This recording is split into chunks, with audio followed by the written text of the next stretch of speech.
Welcome in to DC On Screen. This is DC On Screen episode 189. I am your host, David C. Robertson. This is my co-host, Jason Goss. Hey! Holy crap, guys, we have so much news. Oh, yeah. We have a lot of news. Yeah. And the you know PR what? guys have been busy. Yeah. We're recording on a Monday, and purportedly, and I'll get to this in a minute, but purportedly there's going to be some big news dropping on Tuesday that we're just not going to get to until next week. We'll post it on our Facebook page, though, obviously. By the way, we have got a ton of Facebook likes now. Yeah. Like we have reached the 2,000 mark. Ramp it up. Yeah, man. We're coming for you. So if you'd like to join in the chaos and go over there and get some news updates and talk to us and, I don't know, other DC Comics fans who are enjoying our shit, so go over there. Do that. Facebook.com/DC on screen. So, jumping right into the news, we're going to get into video games real quick, because, like, last week, we stopped recording, and then we looked at Facebook, and Rocksteady had posted a trailer for Batman Arkham VR. Oh, yeah. And it's close-ups of the mask, close-ups of Batman. And there's a wonderful voiceover from Mark Hamill's Joker that ends with, if you find a mask that fits, you never have to take it off.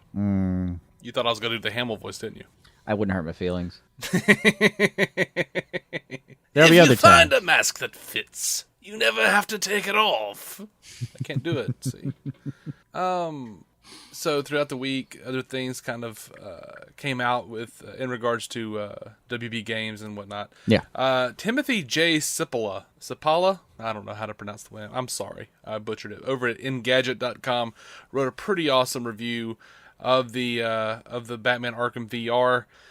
It does have some spoilery stuff in it, so I'm not going to talk about it really too much. But he talks about how it pretty much looks like you're Batman. It feels like you're Batman. You're in the Bat Cave, and he went into some detail about how they didn't they don't have the queasy factor in there, and it takes you out of it a little bit. But how he would rather have that than be queasy from the game. I don't understand games. I'm not a gamer. I don't know. It's only certain games that I can get into in real to tell, but man, this whole thing's starting to look like it's worth dropping some bucks on. Yeah, and I don't know if there seems to be some idea that it might not be like, it's not going to be like a full Arkham game. It's going to be like 2.5 hours to get through it. So it might be just like a $10-$20 add-on or something. It's hard to say.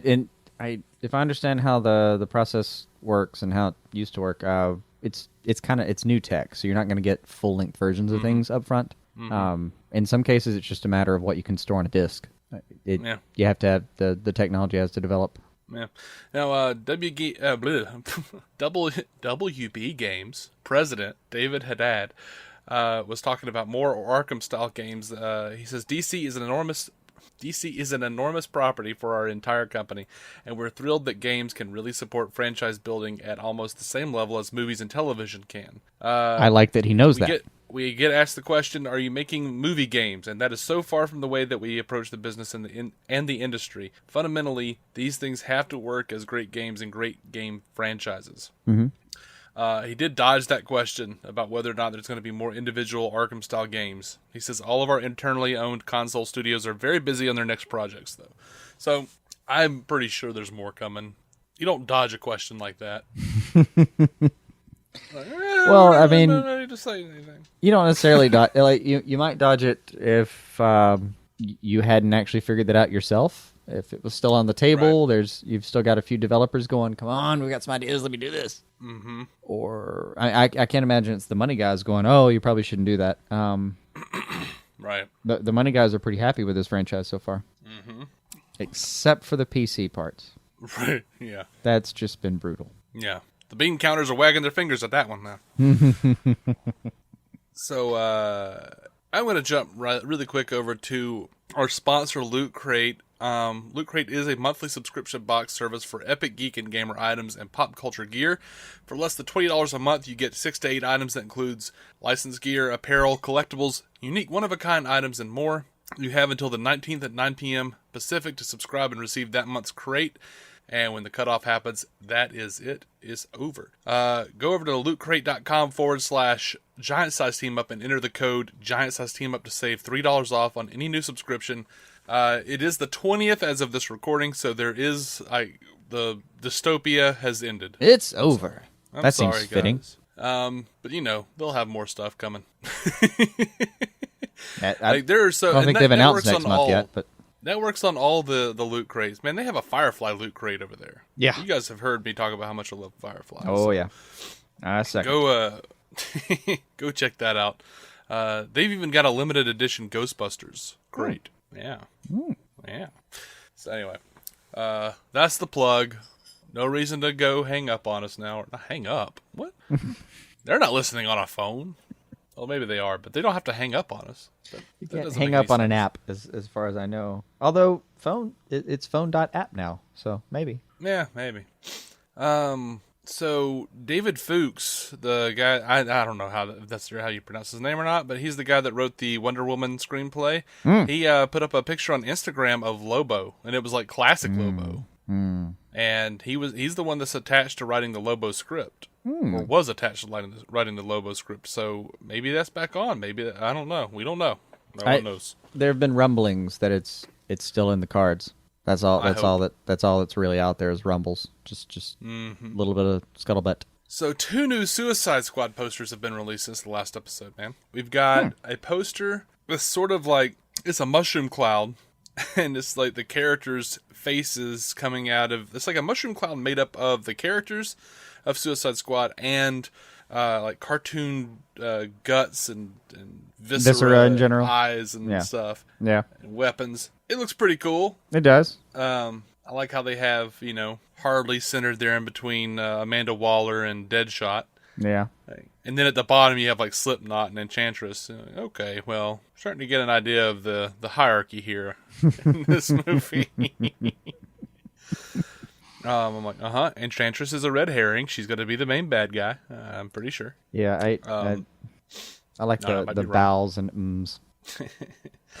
And David Ayer also put out a picture of it's a bowl of soup. Cereal. Cereal? It's a bowl of cereal. God, what is wrong with me today? I don't know. You'll get there. You'll get there. I know. There's something wrong with me. Have faith.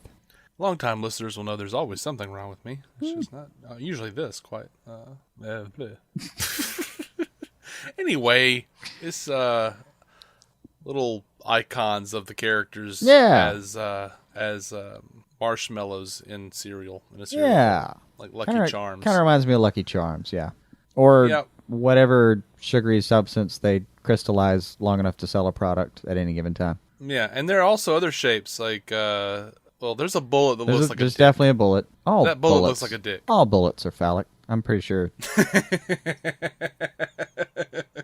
Yeah, but this should I be think pissing the people physics off. actually justify that, but though based on some of the reports we've gotten from Suicide Squad, it might not be a bullet. It might actually just be a dildo that Jared Leto had on set. It wouldn't surprise a damn person, would it? Look at all those baseball bats and katanas hanging around. There's some boomerang. It's a bunch of bullseyes.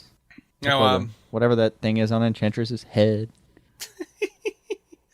There is an interview with Yahoo Movies where Ayer was talking about how he was pushing for realism in the cast. And he says, the rehearsal was very intense. It wasn't a normal rehearsal. We had talked about their lives, their history, and really got them to open up as people to each other. I also had them fight. I had them fight each other. You learn a lot about who a person really is when you punch them in the face. He gets rid of a lot of the actor stuff. He apparently did this on Fury as well. I don't know. It's a cool method, though. I do agree it's a cool method, though. I mean, you do know someone a lot better once one of your fists has hit the other one. You learn a lot about a person, wrestling them. So it's also come out that Ayer was talking about the tats for Harley and Joker. As for Joker, he says, the tattoos tell a very specific story, and eventually people will decipher them and understand what's going on. But obviously they're contentious. Anytime you do anything new, it's contentious. There's very specific stories and Easter eggs in those tattoos. And even his teeth, there's an entire story behind that, which is absolutely canon. It's putting his history on his body. This Joker is a little more working class, who I believe could live in our world. I also read a thing where he was talking about they actually looked into, because Joker's always been a gangster in the comics, he looked into what Joker would look like if he was a drug dealer gangster in today's world. Actually, I think they talked about this on the Suicide Squad cast as well. But they actually went into they started looking up Mexican drug cartel lords and shit over on Instagram, and kind of tailored some of those looks to the Joker's weaponry and his tats and all of that. That is unfortunately you're going to get a lot of results on that when you do it. Lots of stuff to play with. So, talking about Harley's tattoos, he said she did those herself in prison. They're stick and poke tattoos, prison-style tattoos that you do when you don't have a tattoo gun. Yeah. She did them herself out of boredom and desperation. There's an I Heart Puddin', a Joker face, a love heart. That's obviously reflective of her time in prison. So, yeah. I mean, some of the fans were kind of pissed off because the tats were facing the wrong way. They were upside down and whatnot. Well, that's why. They don't provide a lot of mirrors in prison. Yeah. Mirrors can also become shanks if treated correctly. I accidentally shanked myself on a mirror one time. It wasn't even broken. See? I'm incredibly clumsy, though. I've definitely broken one and found my foot shanked. And it was a round mirror. Now that is difficult. That's very special. The Suicide Squad soundtrack has been released. You want to know what's on it? Yeah. Okay. Because if you don't, I'm going to read them anyway. That's fine. So I'm going to be excited about it instead. Purple Lamborghini by Skrillex and Rick Ross. All right. Sucker for Pain, Lil Wayne, Wiz Khalifa, and Imagine Dragons with Logic, Ty Dolla $ign, and Ex-Ambassadors. Jesus. Heathens by 21 Pilots, which is actually the first single and has already been released. It sounds pretty good. Standing in the Rain by Action Bronson and Dan Auerbach of the Black Keys, featuring Mark Ronson. Gangsta by Kalani. No Better by Kevin Gates. You Don't Own Me by Grace, featuring G-Eazy. Without Me by Eminem. Wreak Havoc by Skylar Grey. Medieval Warfare by Grimes. Bohemian Rhapsody by Panic at the Disco. Ooh, that'll be fun. Yeah. Slippin' Into Darkness by War. Fortunate Son by Creedence Clearwater Revival. And I Started a Joke by Confidential MX, featuring Becky Hansen. All right. That's an interesting soundtrack. And I'm pretty sure I'm kind of going to like that and not know why. I mean, I'm a little disappointed it's not the Queen Bohemian Rhapsody. But we've heard it how many times, Yeah, and, everyone's already owns it. It's not like you can't just slip it in there if you wanted to. I mean, we're definitely at the point with Bohemian Rhapsody that I am with, every Beatles song. I know them all too well, so, yeah, just go ahead and try your version. I'll probably won't like it as much, but go ahead and try your version. Let's see what you got. Sure, Soundgarden, try Come Together. I remember saying the same thing about, oh gosh, what's that stupid band's name? It was a Bob Dylan song that Something Corporate did. Oh, and okay. I just laughed heartily when I saw that they did it, and I went, yeah, okay, right. Let's see how this goes. Let's go. Why not? Do it. Do it. I listened to it once and never listened to it again. Right. That should tell you. James Wan is excited to silence jokes about Aquaman. He says, I'm a big fan of what Jeff Johns did with his new take on Aquaman with the New 52. I think for the first time we get to see Aquaman as a superhero that definitely isn't the butt of superhero jokes. I think there's something very exciting about that. Well, I would have given him some Peter David stuff, but, that works. Can't have everything. So, the Batman v Superman Dawn of Justice Ultimate Edition 4K Blu-ray is going to be the first 100 gigabyte Blu-ray. I heard it described as literally the biggest film release of all time. Mm-hmm. It's going to be released on a 100 gigabyte triple layered disc. Cheers. This is the first time a major film studio has utilized the triple layer disc. That's crazy. That is. Oh, that is. And it should be worth it for anyone who's got equipment that can really harness that. Because, again, I've said it before, no one ever said the film wasn't gorgeous. No one. No one has said, oh, man, the film looks shitty. No. You didn't like the story, you didn't like anything, fine, but it was beautiful, and you know it. Yeah. And in case you don't remember, it comes out July 19th, so you can go ahead and order that through Amazon. It's got over 2 hours of extras. Accepted. Oh, yeah. Tons of them.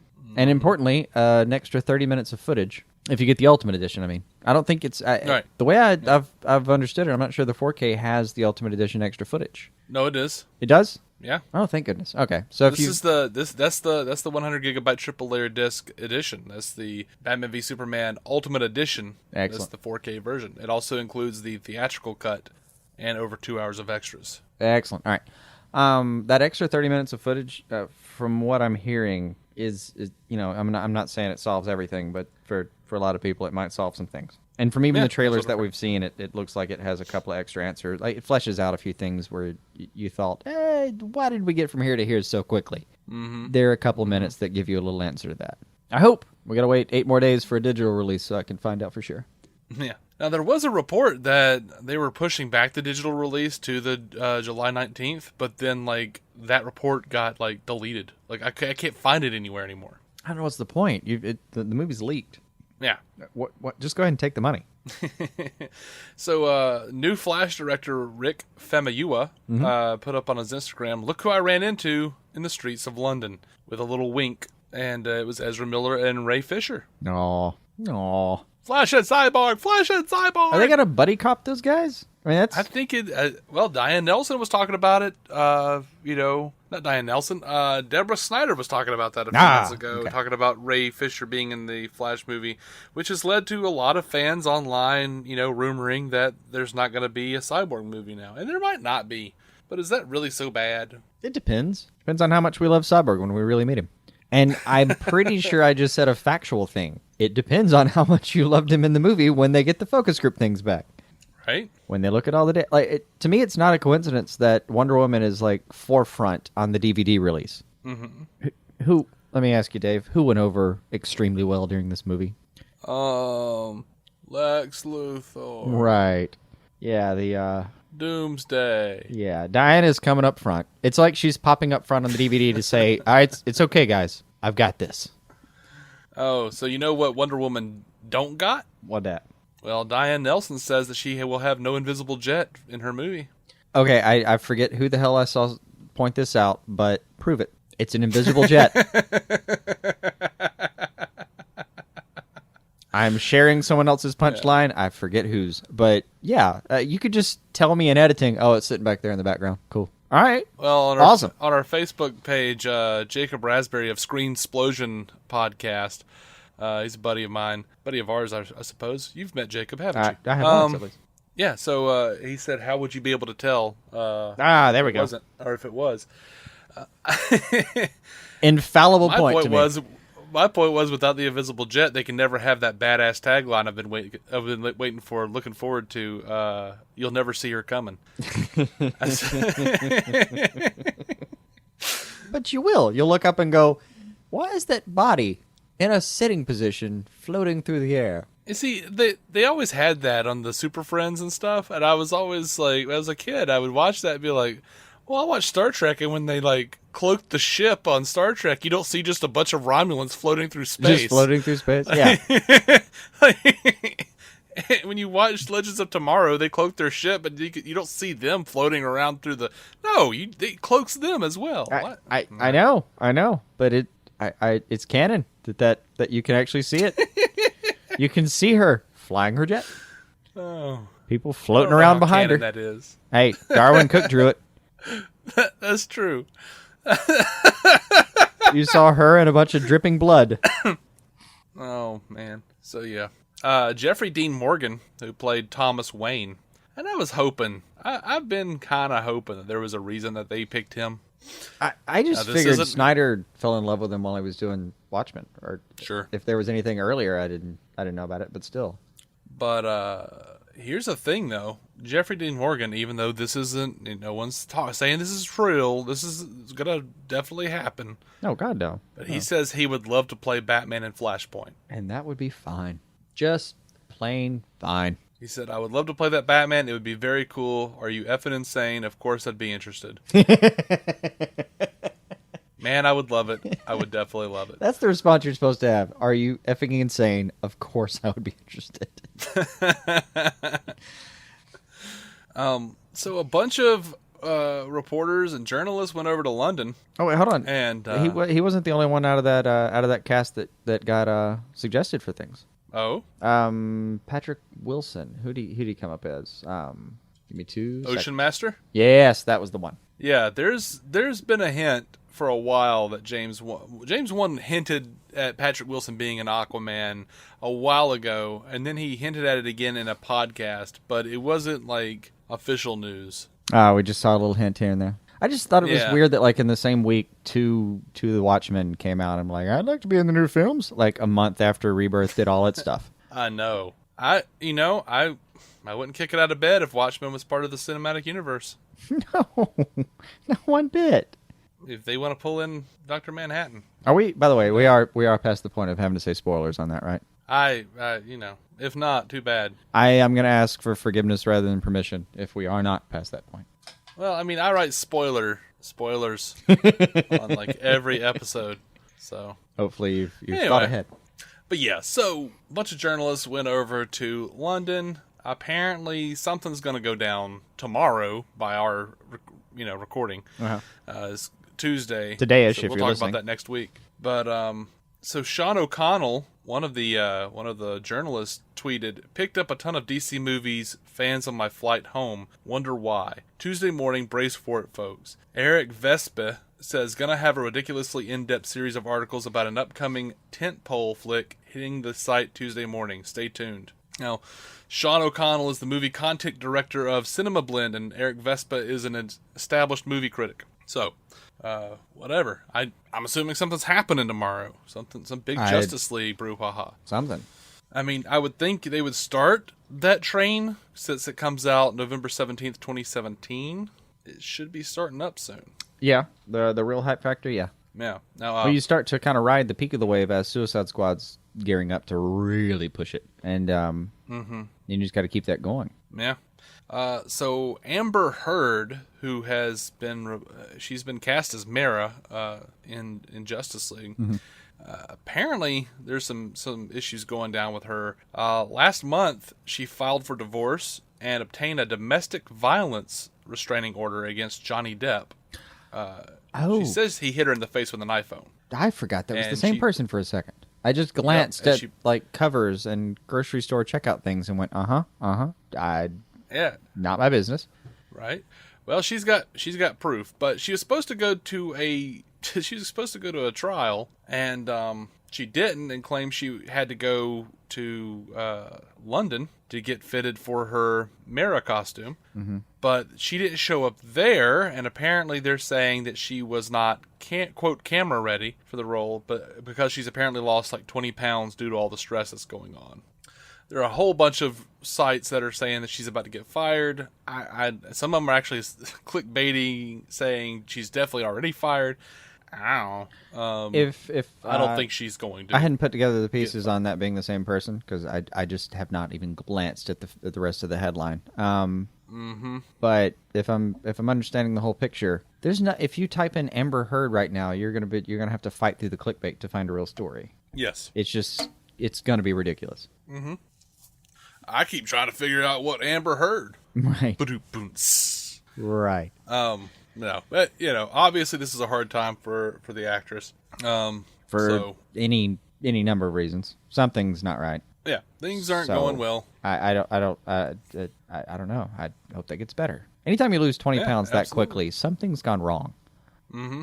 But yeah, don't really know what's going on with her, but hope things get better. I don't know. I wouldn't say that it's definitely. I wouldn't say she's fired at this point. No, but I don't think unfortunately, though, movies can't be delayed too long. I mean, if something happens, sometimes you have to just say, like, honey, I'm sorry, that's not I know this is not your fault, but we have to do this. It like the show must go on thing happens. Mm-hmm. So it's not impossible. Yeah. No, it's not impossible. I honestly don't think I think Warner Brothers would put it off as long as they could, just because it would be such bad press if they fired her. Yeah. They're kind of hoping this thing sorts itself out a bit. Mm-hmm. I mean, I'm pretty sure there are people freaking out right now, but anyway. So some episodes jumping over to TV. Oh, by the way, I just typed in Amber Heard and Mira, and I can just scrolling down the first page, I can see this same story, the same clickbait, and I'm counting now 7 languages. Wow. I'm including English. 7 languages. Mm-hmm. Dear goodness. All right. Moving on. Jumping over to television, we have some premiere dates. Woo! And they're about what we thought they would be. Lucifer and Gotham, or Gotham and Lucifer, respectively, in their airing status. Yeah. Right. September 19th. Supergirl, Monday, October 10th. The Flash, Tuesday, October 4th. Arrow is Wednesday, October 5th. And Legends of Tomorrow is Thursday, October 13th. Okay. Yeah. October's going to be busy then. Mm-hmm. Oh, yeah. It's pretty much the same as they always do in October. Yeah. And Gotham's probably going to do that thing to us they do every year where they come in and they push strong really early, and then they're off the air for so long that we fucking forget what's happening. I swear, when they came back from break this year, I actually didn't click through the previously on. I sat there and was like, yes, Jim, tell me what happened, because I don't even remember anymore. Right. So Gotham, speaking of Gotham, is adding, it looks like they're adding Black Mask. I'm starting to hear that. They, the little in-universe viral site, the Gotham Chronicle, they published an article on Janus Cosmetics, which is it played a prominent role in the history of Roman Sionis, who was the Black Mask.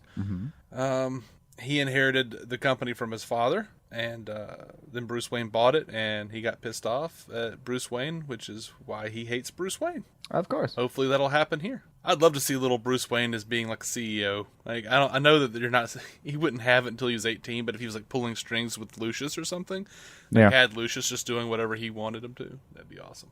I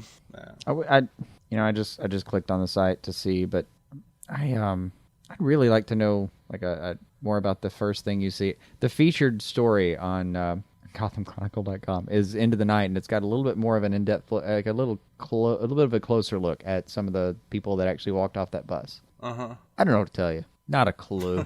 I have no idea there's one guy that has a mask on his face in a manner that might be Banish, and he's kind of strong looking. I would not comfortably be able to tell you that might be Bane. I feel like I'm overstepping even saying that.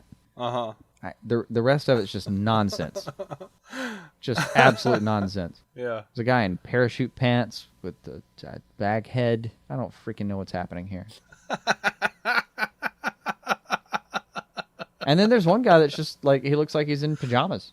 Like well coiffed hair. Looks like decent shoes. Yeah. Looks like he's walking out to grab his Sunday morning paper, you know? Like the dog brought him his slippers. I don't know, man.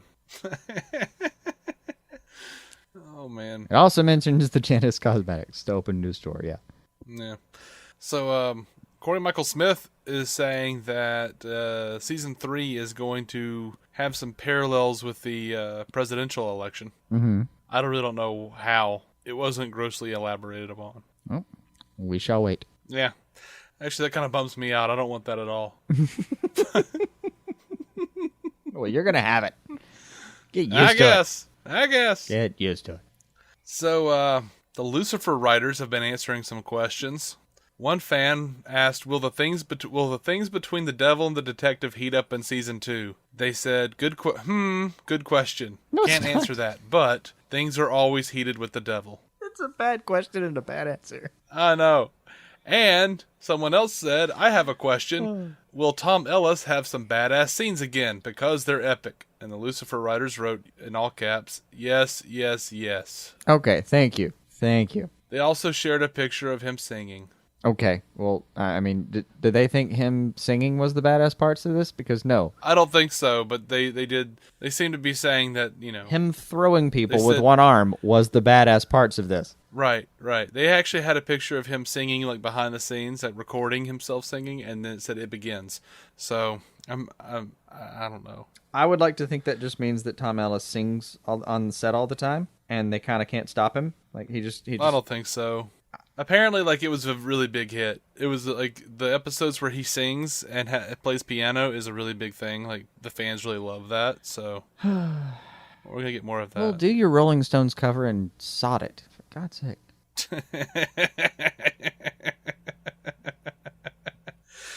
Tyler Hoechlin has been cast as Superman on Supergirl. I don't know if that's how you say his name. It's a long-running tradition that we don't know how to say people's names. That actually should be in our opening credits. DC on Screen, welcome to all the stuff about things on screen where we don't know names. Here's our show. Andrew Kreisberg said in a statement, Greg Berlanti and I have wanted to work with Tyler for ages, so this worked out perfectly because Tyler is Superman. We are so thrilled and humbled to add another amazing actor to the legacy of this iconic character. It's kind of weird that they actually have a person playing Superman now on this show. I think they finally kind of got the show to the point where it wouldn't be as weird. Yeah. If that makes sense. I mean, I can't elucidate, but still, like if they had done this in episode 5, I would have been annoyed, kind of saying, all right, well, look, your whole point was she's Supergirl, she can handle this herself, she's got all the same stuff he does, why are we worried about her? Mm-hmm. They really did, especially with the Reactron episode, where he straight up says, I couldn't take care of the problem, you did. Good job. What do you want me to tell you? Good work. Yeah. So Supergirl is adding another leading man. This is going to be a series regular character named Nick Farrow. He is a brash leading man who butts heads with Kara at Catco. He's the son of a famous and popular news correspondent, and is looking to make a name for himself in the news world, but the question of whether he can leave behind his former selfish and hedonistic ways will constantly arise. In hanging out with Kara, the hero and Nick might finally come out. That doesn't sound interesting at all to me. They're going to have to rename him. Why? Just, they'll have to give me a character I care about. Apparently there's a, I'll put up a link to this, but over at supergirl.tv, they have a side, and it's like test character dialogue that's been sent out to casting directors. And they have these little scenes that may or may not actually be in the show with both Nick Farrow and Snapper Carr. Dear Lord. So, yeah, it looks like, based on these, though, that, like, Kara is going to be a reporter. She's going to be a journalist, just like Clark. That's what she chose to do. Okay. Just, okay. I don't know what else I could possibly say other than okay. Yeah. Well, I don't know. I'll give it this. It seems to work for him.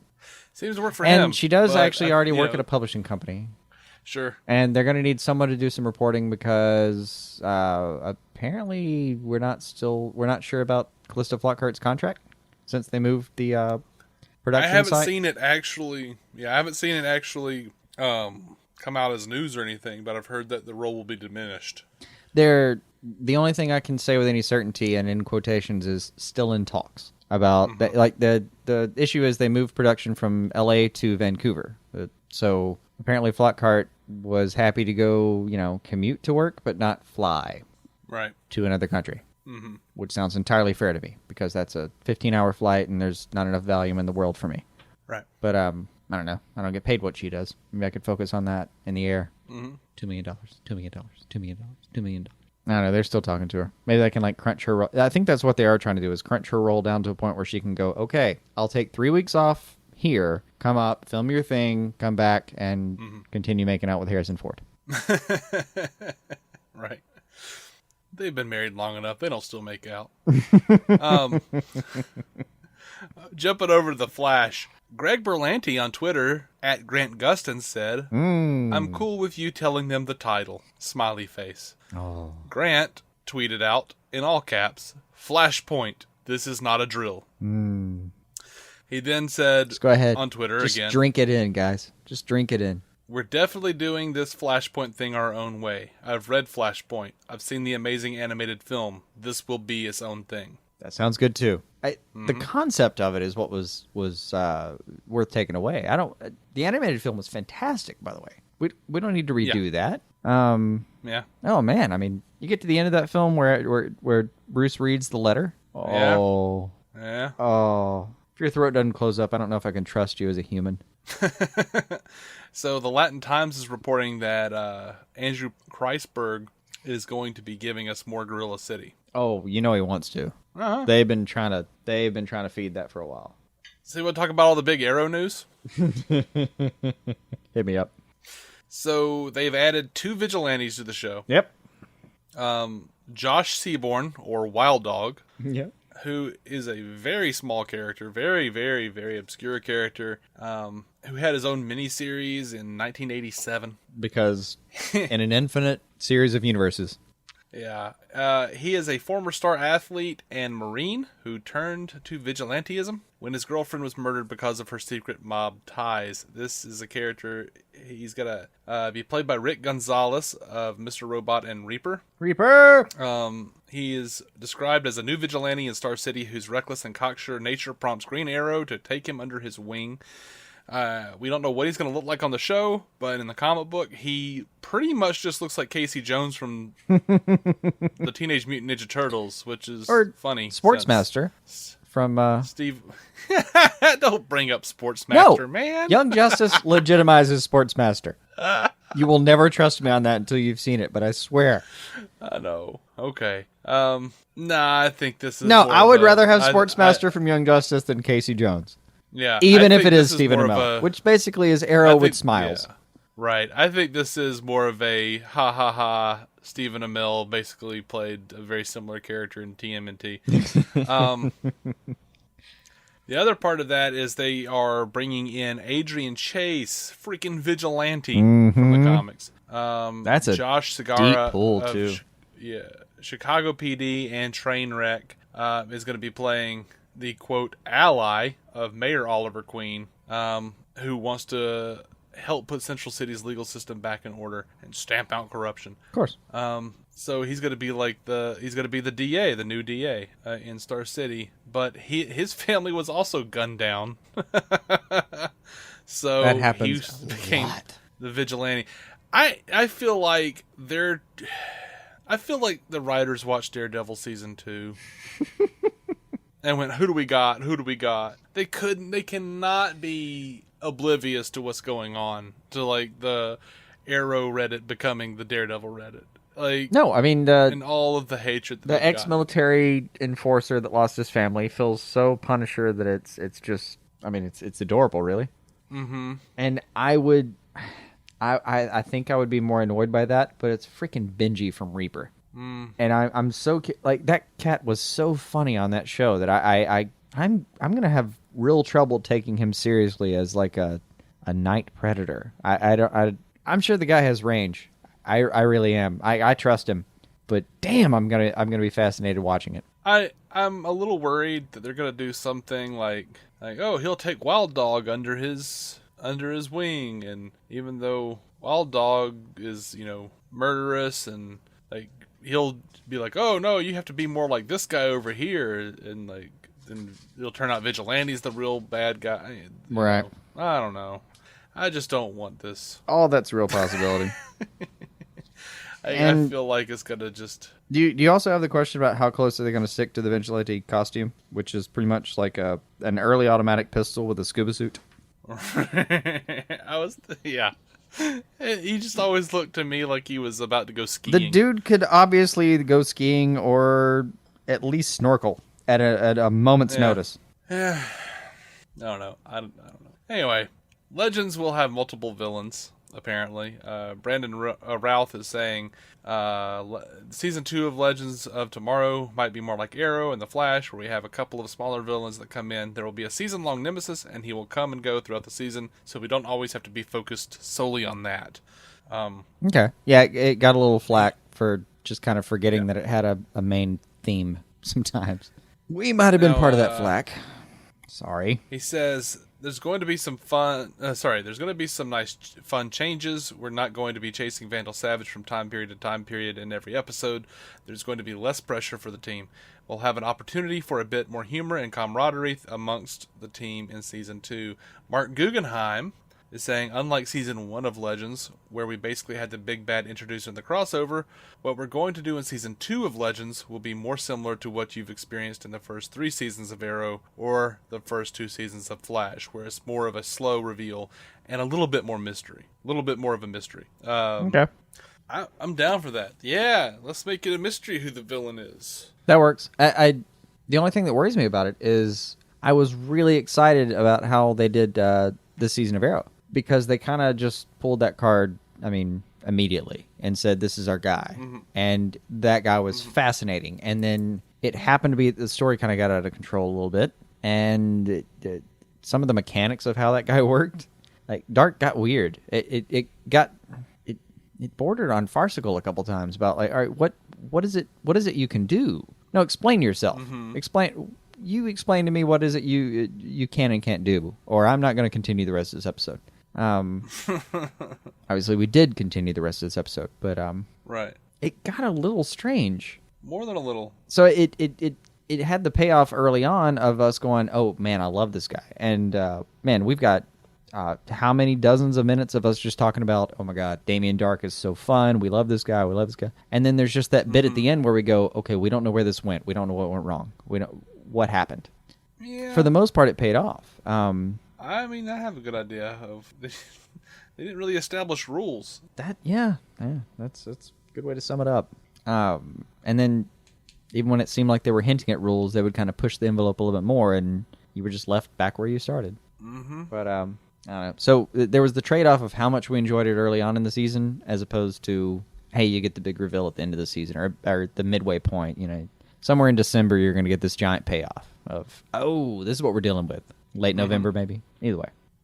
So Nick Zano has also joined the cast of Legends of Tomorrow as Dr. Nate Haywood, which means that he's probably going to become the third Commander Steel, Citizen Steel. All right. JSA is on the way.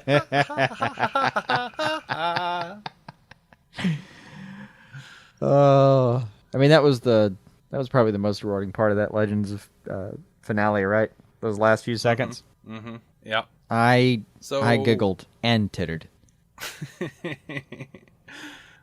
I think I've got some bad news for you and some good news for you. All right. You remember how they were talking about how Netflix wasn't going to be getting those CW shows for a really long time? Yeah, Warner Brothers was trying to kind of curb the cord cutter enthusiasm. Yeah, well, Variety is reporting that Netflix and the CW are close to finalizing a deal that will really speed up that process. They're going to speed up the availability of the Flash and Arrow and Legends on Netflix. That's awesome. They would be getting it just 2 weeks after each season ends. Oh shit, that's good. Yeah. I mean, don't get me wrong. If I can't catch it, I have to head to Hulu because it's like a 24-hour thing there. Pretty much past midnight at, I want to say it's like midnight Pacific. I'm not sure. I've never timed it because I can't stay up that long. That's the bad news. The Hulu deal has ended. Oh. That's why it's happening. All right, there had to be a gut check. Yeah, but the CW shows will apparently still be available on CWTV.com and the app, you know. And where's the Kickstarter for CWTV to upgrade their servers? It will be advertiser supported on CWTV. Oh, that's fine. The advertisers send in their stuff at less quality, so I can watch the ads just fine. Mm-hmm. Yeah, in-season access will remain limited to a rolling 5 most recent episodes. So it'll be on CWTV.com and the affiliate stations' video-on-demand providers. All right. Yeah. And it's bordering on rolling off the Hulu sites. So does that mean the deal is going to take place over the summer? Pretty much, if you haven't watched the finale, get to it. Well, the existing deal is supposed to expire, or believed to expire, in early October, apparently. Okay. Well, yeah, that'll be that. Gonna have to clean out the DVR. That's all I got on news, man. Well, crap. What? Just so sad it's over. I know. Relatively exciting week. Yeah. It doesn't have to be over. We could just make up news. Aquaman's going to lose his hand somewhere during the film. The Green Lantern will, at some point, be subtitled Parallax. It's been reported that Michael Keaton has been confirmed to play a piece of gum on Green Arrow's shoe. Yes. He will be voiced by Christian Bale. In an Arrow Agents of S.H.I.E.L.D. crossover. Night Owl's Patrick Wilson is confirmed in Legends of Tomorrow 203. Oh, man. He will be playing the Blue Beetle. Which, incidentally, is apparently how he was conceived. Mm-hmm. Mm-hmm. Just read some weird background notes on some pages on that. It was pretty fascinating. Danielle Panabaker has left The Flash. That's rough. Very Sources rough. state it was because of the season 3 episode 2 title Flashpoint Paradox. She refused to participate. Our hearts are with her. Cisco's role has tripled since her evacuation. Oh. Cisco was reported to say more like frigid frost. Right. The CW's Friday nights will be filled with a news show airing 8 p.m. Central, 9 p.m. Eastern, called The Question. That'd be nice. You know what the sad part about that one is? How much we'd love it. The thing is, it's going to be called The Question, but it's actually a Question/Dr. Fate buddy comedy. Oh. The director of Rush Hour has been brought in. Oh. It is said to be executive produced by a bunch of people's names who we've forgotten. Right. This just in. DC supervillain Eclipse reportedly chews Eclipse gum. But only for the sponsorship deals, he actually prefers the Shaun White brands. He prefers Winter Frost. Oh, hey, that's something we haven't told the audience. We got our tickets for The Killing Joke. Oh, yeah. In theaters. Yeah. July 25th. Yeah. All we know for sure right now is we'll have a review of that out. I guess a spoiler-free /spoiler review. I don't know. It's The Killing Joke. How many spoilers can we possibly have? Oh, and here's the thing. Here's something. We're going to see it with Scott from the Suicide Squad cast. Yes, we are. And here's something even you don't know. Our buddy, Christopher White, is coming. Nice. All right, that'll be fun. That'll be really fun. Yeah, he got his tickets yesterday, he told me. Cool. He's coming to our showing. Bring it on, Chris. Bring it on. He does not live in our state. We bought one extra ticket for Dr. Manhattan. That's the creepy thing, guys. He doesn't even live here. He just appears. No, it's all right. He appears when he is needed. For he is the White. He is the White. Yeah, I mean, I'll have to go grab him from the... He's a truck driver. I'll have to go grab him from the truck stop. But yeah, that's happening. Not too bad on your route. No. Oh, what else? I got bitten by a fire ant. It's fascinating. Yeah. Unless it's appearing in a Marvel movie, I don't know what to tell you. Ant-Man 3, Fire Ant, Dave's Destruction. It's just 2 hours of me trying to poke myself with a needle to get the pus out. Right. Well, the first 30 minutes is... It's the weird thing. I didn't even notice when it happened. I just looked down and went, what the hell is that? Right. Why is it filling it with pus? What is this? Why has pestilence come upon me?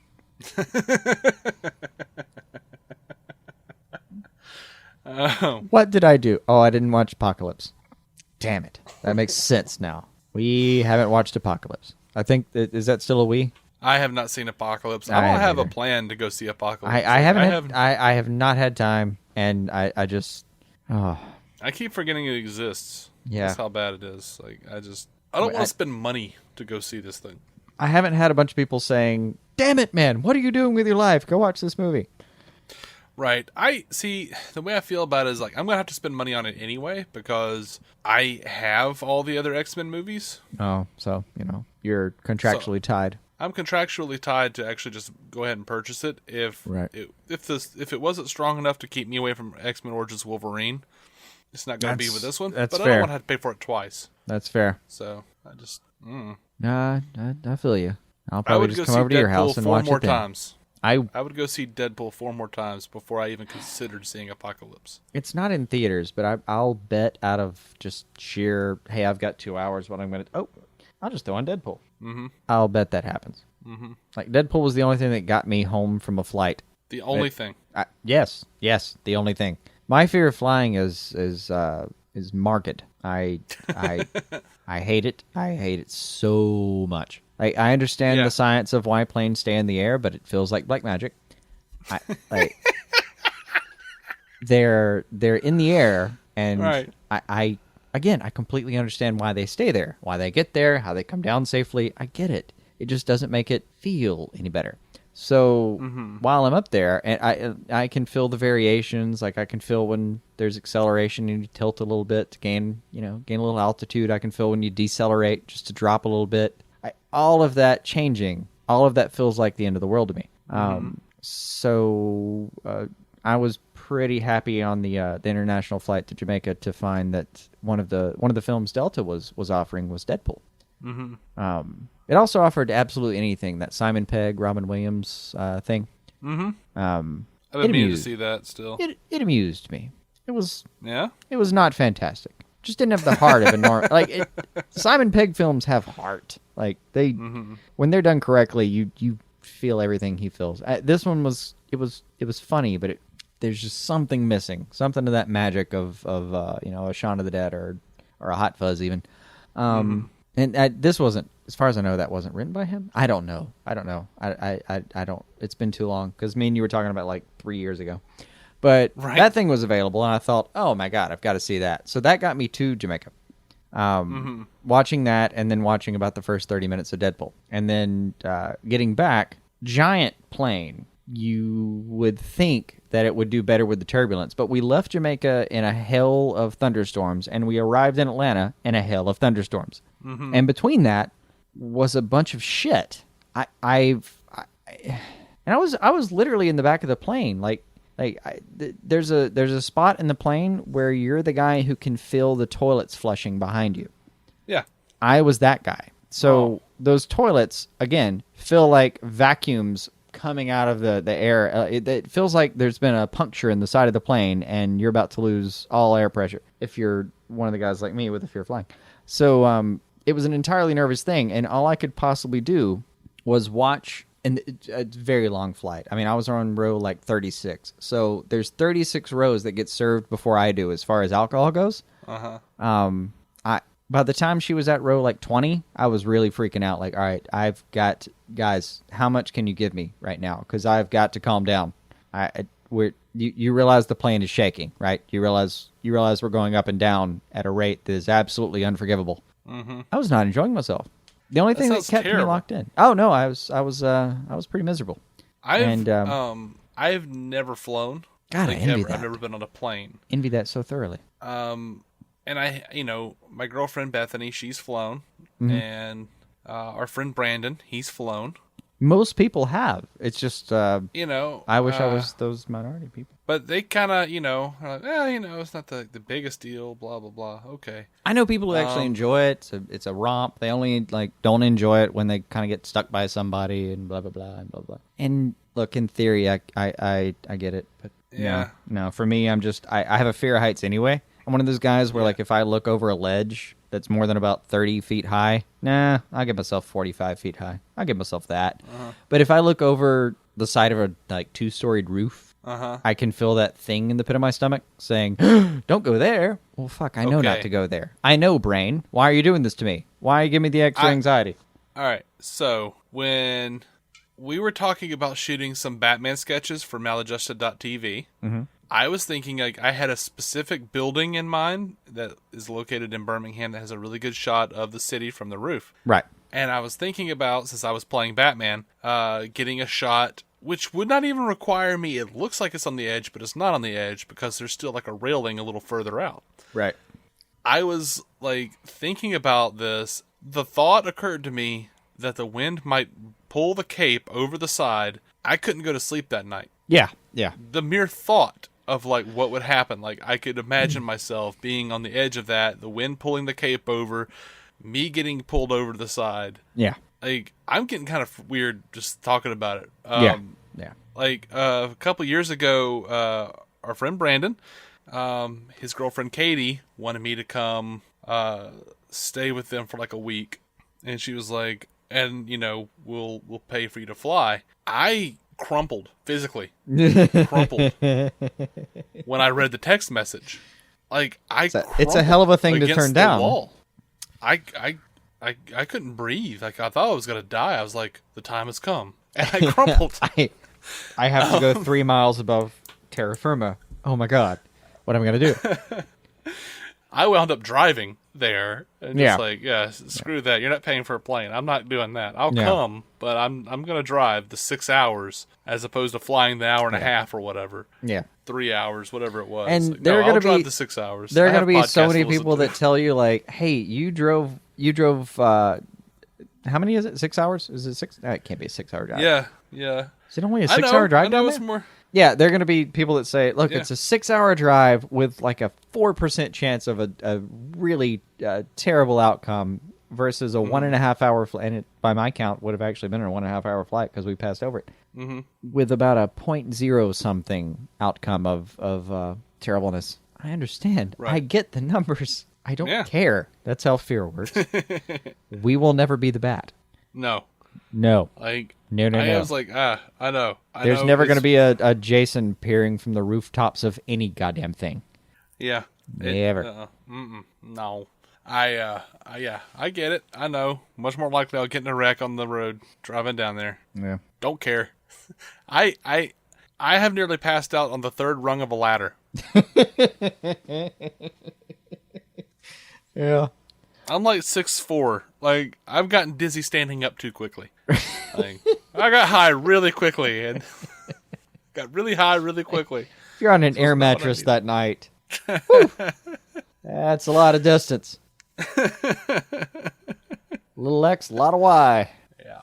No, I admit fully though the drive back or drive back. I wish flight back from Jamaica was. Oh, thank God for Deadpool. And I've seriously, Christopher White was blessed enough to have sent me that DVD. I've watched that movie probably 15 times by now. Mm-hmm. If not watched it, just had it playing in the background. It's been around me probably that many times. And yeah. I still knew pretty much every line that was coming up. Mm-hmm. And at some point, because I couldn't just watch and be engulfed and forget where I was. So at this point, I was trying to like remember each line, like reconstruct the script in my head just to give myself something to do to distract myself. Mm-hmm. You know the weird part though? It's not weird. When he starts like punching and kicking Colossus, I still laughed out loud on a plane wearing headphones. Uh-huh. And the people next to me still looked at me like, what are you doing? Well, I'm laughing at a movie. You're watching a movie too, except you're watching Ride Along 2. So that's your fault. I'm watching Deadpool.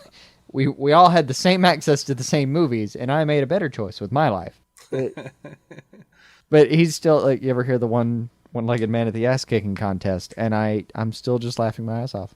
Yeah. By the way, I love the fact that even though you're drowning in your own fear, you can still muster the energy to get a little judgy. It's Ride Along 2, man. What do you expect? Oh. And I watched it kind of out of the corner of my eye the entire time, and it looked kind of bad. Mm-hmm. I didn't listen to it. Might have been the funniest damn film ever. I don't know, but I have my suspicions. Oh, I don't know. I think we should call this episode, man. We should bring her in for a landing. How apropos. Mm-hmm. Oh, man. I'll look at the trending real quick and make sure we're not missing anything that just popped up since that happened last week. Okay, someone just leaked the news from tomorrow. Yeah. You never know. All right. I'm not seeing anything, so... Guys, thank you so much for listening. We are DC On Screen. You can find every episode at dconscreen.com. You can find us over at iTunes. You can find us at Stitcher. We are proud members of the Giant Size Team Up Network, giantsizeteamup.com, to check out all the amazing shows over on the network, like the Blazing Defender Report and Breaking the Panel. And even though apparently they're not doing anything right now, Marvel Cinematic Universe Podcast with Matt Carroll and Jeff Randall, our buddies over there. Mm-hmm. They haven't put up an episode in like 3 weeks or something. So it's the downtime. I don't know what's happening. Where are you guys? We'll see you soon. You wonderful bastards. So it is June 20th, which means that we are encroaching ever so lightly upon the Suicide Squad cast DC on Screen epic crossover, where we review Batman and Robin. It's going to be a 2-part episode, 1 part with them, 1 part with us. Yeah! So we'll be recording that on the 2nd of July, and that should be out probably the next day. Anywho, we will talk to you guys next week with more news. Reportedly, I would assume, with the Justice League big-ass news that is yet to drop. Mm-hmm. And other things, I'm sure. Until then, keep some DC on your screen.